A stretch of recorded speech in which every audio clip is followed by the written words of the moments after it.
Do you have the ability to sit with yourself for one day? Now, I'm a college student, and a lot of the other students I see at my college, they're always out and about doing their own things, hanging out with friends, planning things, always going out, getting boba, I don't know, eating food, spending time with friends, and that's cool and that's good.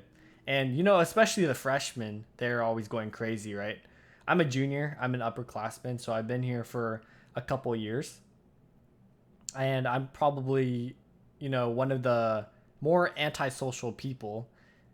One, because I'm an introvert, and that's just how I function.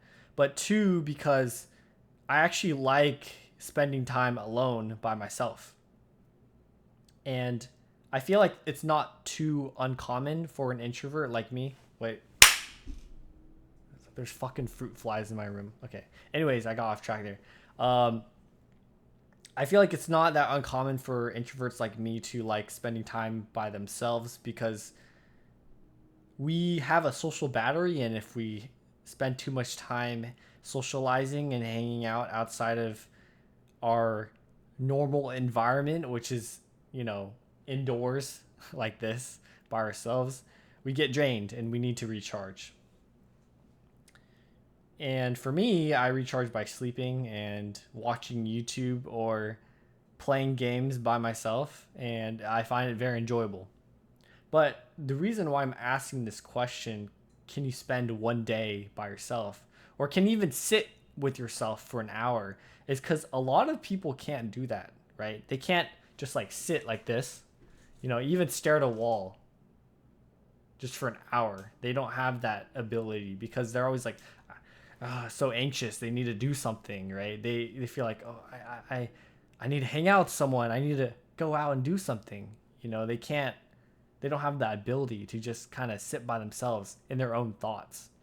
Some people I've noticed are so stressed out and anxious about studying and other parts of their lives that they use hanging out with people as kind of an outlet to get rid of the stress and to ease it.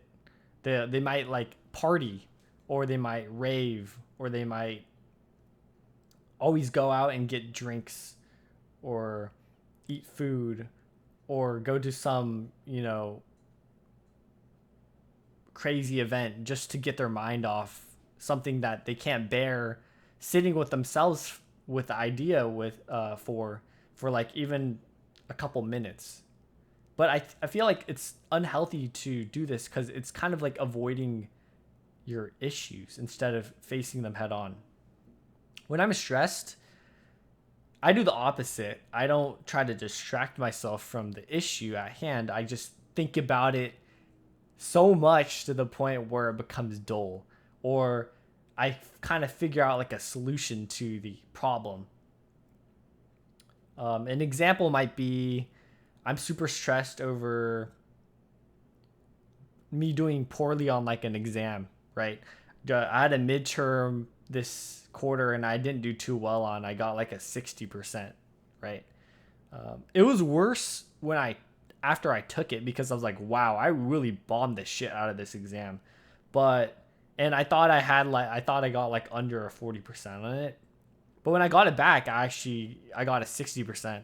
And the class average wasn't much higher than that. It was high 60s. So I was only a couple of percent off average. And I mean, doing the average is not bad at all. I mean, some students will always want to do better than the class average, and maybe have the highest score in the class, but it's not bad to be average either, which could be another video topic about being average. I do like that idea.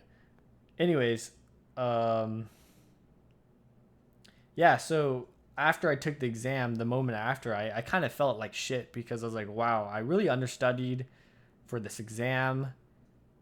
You know, I could have studied a lot more. A lot of the questions I were very incomplete. Like I seriously didn't know how to solve them at all.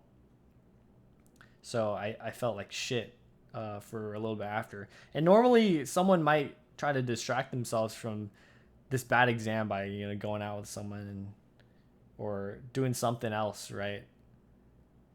Some people work out, and I would say working out is an understandable and it's a good way to distract yourself because I'm very pro working out. I feel like it's a very healthy thing to do. But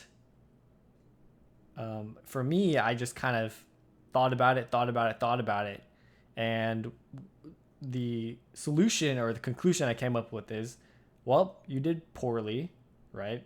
You could have studied more, but what can you do now? It's in the past, right? There's no point in worrying about what score you got because it already happened. You can't change that outcome. But what you can do is you can study harder for the final. For me, my final's in 2 days right now, and I have started studying, and I'm on a good pace. I'm understanding the material. It's a lot of repetitive material, like a lot of material stacks on top of each other. So as long as you understand the core concepts, you just kind of have to add a little bit more, a little bit more, a little bit more, and then you start understanding it. And right now, I feel like I'm starting to really get it. So when the final comes around, if they throw some conceptual ass questions at me, I'll be able to knock them out of the park. So it should be good.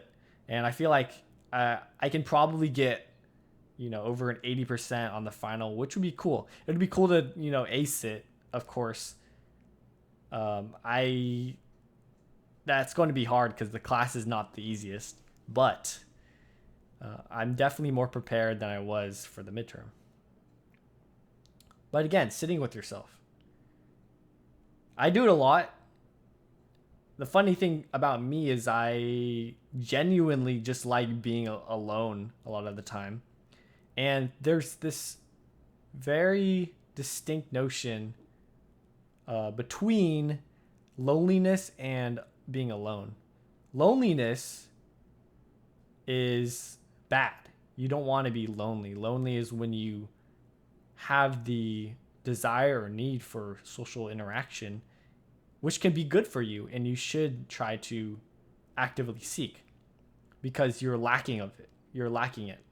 And I've had moments where I've been lonely, but being alone is where you just don't need to be around other people. You don't need social interaction because maybe you've already got your fix of it for the day or whatever, and you just enjoy being by yourself, and that's totally fine too. And that could be another video topic. But for me, I feel like because I like being alone, I've had a lot of instances where I could spend a whole day by myself, and I could even be deep in my thoughts for a couple hours. But I feel like that's super healthy to do because you can have a lot of self-reflection during that time, and you can learn more about yourself during the moments of these moments of silence and just a quiet environment where you can have all your thoughts kind of replayed in your head and figure out more about yourself and how your life's going, kind of reevaluate where you want to be headed and what direction and whatnot. So yeah, that's today's video. I highly recommend you spend some time to yourself. Give yourself a day to yourself. It doesn't have to be often. Just if you haven't done it in a while, why don't you try it out? And that's it.